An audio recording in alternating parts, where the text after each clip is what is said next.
محترم ناظرین کرام، السلام علیکم ورحمۃ اللہ۔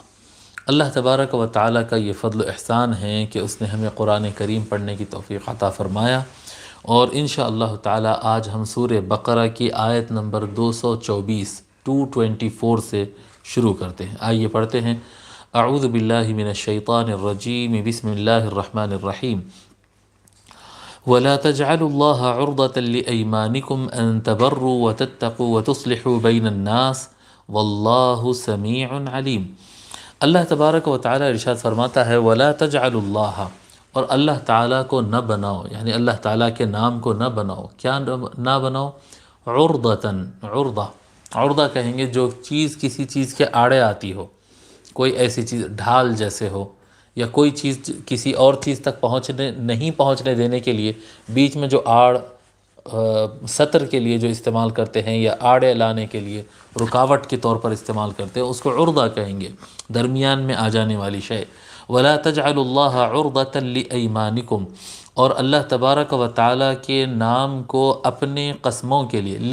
لی کے لیے، ایمان جمع ہے یمین کی،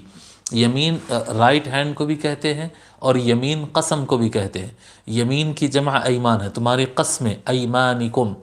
ایمان قسمیں، ایمانکم تمہاری قسمیں، تمہاری قسمیں، لی ایمانکم تمہارے قسموں کے لیے۔ اور اللہ تبارک و تعالیٰ کے نام کو تم تمہارے قسموں کے درمیان آڑے نہ بناؤ۔ یہ قسموں کے ذریعے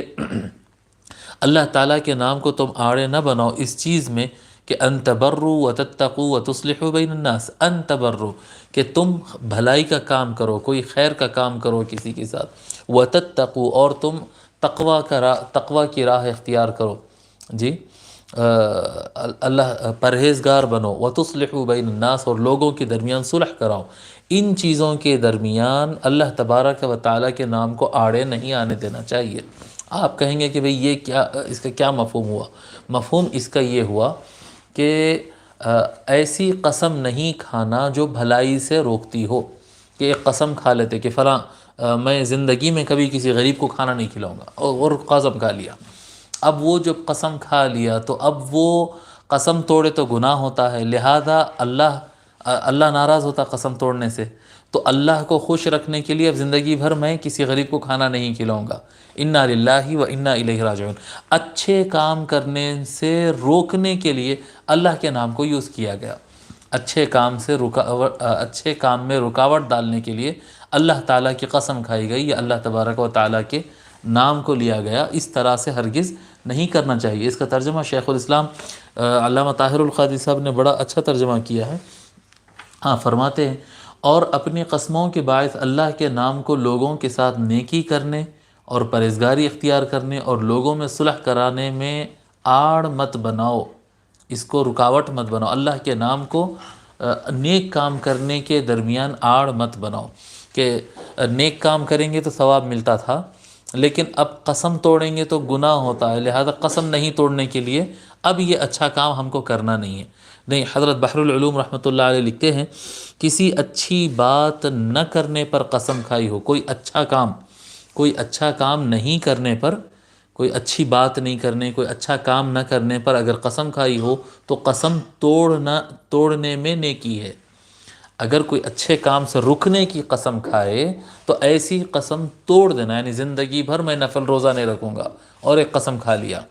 تو ایسی قسم توڑ دینے میں نیکی ہے، اس میں ثواب ہے۔ قسم توڑنا اور کیا کہتے ہیں اس کا کفارہ ادا کر دینا، اس کا کفارہ ادا کر دینا۔ کفارہ کیا ہے آگے ہم بیان کریں گے۔ بری بات سے، بری چیز سے پرہیز کرنے کی قسم کھائی ہے تو اس کے پابند رہنے میں بھلائی ہے، جی اگر کوئی گناہ نہ کرنے اور غلط کام نہ کرنے کی قسم کھائے تو اس پہ پابند رہنا، جمے رہنا۔ اگر کوئی اچھا کام نہ کرنے کی قسم کھائے تو اسے توڑ دینا چاہیے۔ وَلَا تَجْعَلُوا اللَّهَ عُرْضَةً لِأَيْمَانِكُمْ، یہ اللہ کا نام کو اچھے کام کرنے کے معاملے میں رکاوٹ نہیں بننے دینا چاہیے، ٹھیک ہے۔ حضور امام نصفی رحمۃ اللہ علیہ حضور اکرم صلی اللہ علیہ وآلہ وسلم کا ایک فرمان حدیث شریف نقل فرماتے، من حلف علی یمین فرأى غیرہا خیرا منہا فلیکفر عن یمینہ، اگر کوئی آدمی کسی بات کی قسم کھا لیا اور قسم کھانے کے بعد اس کو پتہ چلا کہ یہ جو بات پہ میں قسم کھایا ہوں اس کے علاوہ بات میں خیر ہے، خیر تو اس طرف ہے، میں جو قسم کھا لیا وہ خیر پر نہیں تھی وہ قسم، جب کسی کو پتہ چل جائے کہ اس کی کھائی ہوئی قسم خیر پر نہیں ہے بلکہ خیر کسی اور طرف ہے، تو اسے چاہیے کہ وہ اپنے قسم توڑے اور اس کا کفارہ ادا کر دے۔ انشاءاللہ تعالی کفارہ ہم بتا دیتے ہیں۔ کفارہ جو ہے فَكَفَّارَتُهُ إِطْعَامُ عَشَرَةِ مَسَاكِينَ مِنْ أَوْسَطِ مَا تُطْعِمُونَ أَهْلِيكُمْ، کفارہ یہ ہے کہ تم کم از کم 10 مسکینوں کو، 10 غریب اور مسکین لوگ کو کھانا کھلاؤ۔ کیسا کھانا کھلاؤ؟ ایسا کھانا کھلاؤ جیسا کہ تم اپنے گھر والوں کو کھانا کھلاتے ہو،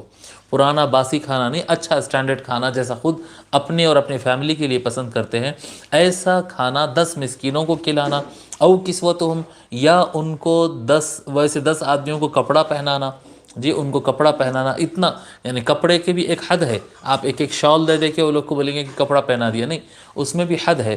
کہ کم از کم اتنا کپڑا تو ان کو دینا کہ وہ پہننے کے بعد نماز پڑھ سکے، اتنا سطر ان کا ہونا چاہیے، اتنا کپڑا کم از کم ان کو منیمم ہے، یہ بتا رہے ہیں، مکمل جوڑا اگر بہترین سلا دو تو زیادہ اچھا ہے۔ تو 10 آدمی کو کھانا کھلانا، قسم اگر کوئی توڑتا ہے تو قسم توڑنے کا کفارہ، اس کے گناہ سے بچنے کے لیے کفارہ ادا کرنا ہوتا ہے، اور وہ کفارہ ہے کہ 10 مسکینوں کو کھانا کھلایا جائے یا 10 مسکین کو کپڑا بنایا جائے، او فکفارۃ اطعام 10 مساکین من اوسط ما تطعمون اہلیکم او کسوتہم او تحریر رقبہ، یا کسی ایک غلام کو آزاد کرنا، یہ 3 کاموں میں سے کوئی ایک کام کرنا لازمی ہوتا ہے۔ فمن لم یجد فصیام 3 ایام، جی اللہ تبارک و تعالی فرماتا ہے اور اگر تمہاری اس پر قدرت نہ ہو، جی کفارۃ اطعام 10 مساکین من اوسط ما تطعمون اہلیکم او کسوتہم او تحریر رقبہ فمن لم یجد فصیام 3 ایام، اور اگر یہ کام کیا کہتے ہیں نہیں، کسی کے پاس نہیں ہے اتنا، کسی کے پاس اتنا نہیں ہے کہ وہ 10 مسکینوں کو کھانا کھلا سکے یا 10 جوڑے کپڑے بنا سکے، اتنا اگر کوئی نہیں کر سکتا ہے تو اس کے لیے پھر 3 دن روزہ رکھنے کا حکم ہے۔ اگر قسم توڑ دیا تو 3 دن روزہ رکھنا، یہ بڑا پکا یاد رکھ لیتے لوگ، یہ بڑا پکا یاد رکھ لیتے کہ اگر قسم توڑ دی گئی کسی وجہ سے تو 3 دن کا روزہ رکھنا۔ 3 دن کا روزہ رکھنا یہ سب سے آخری بات ہے، یہ سب سے آخری بات ہے۔ اگر 10 مسکینوں کو کپڑے نہیں بنا سکتے تو جو لوگ کپڑے بنا سکتے ہیں، پیسوں کا ارینجمنٹ کر کے بنا سکتے ہوں، ان کے اوپر لازم ہے کہ وہ غریبوں کو کپڑے بنائے، غریبوں کو کھانا کھلائے، یا ایک غلام کو آزاد کرے۔ غلام کو تو آزاد کرنے کا آج ذرا مشکل ہے، اس میں بعض علماء کرام یہ بتائے کہ غلام آزاد کرنا اس معنی میں بھی ہو سکتا ہے کہ اگر کوئی بے گناہ آدمی جیل میں ڈال دیا گیا، اس کی بیل کرانا ہے، کیس اس کو چھڑانا ہے، کچھ رقم لگتی ہے اس کو جیل سے نکلوانے کے لیے، تو یہ بھی غلام آزاد کرانے کے معنی میں استعمال ہوتا ہے۔ اس طرح سے بھی بعض علماء کرام نے بتایا ہے۔ الغرض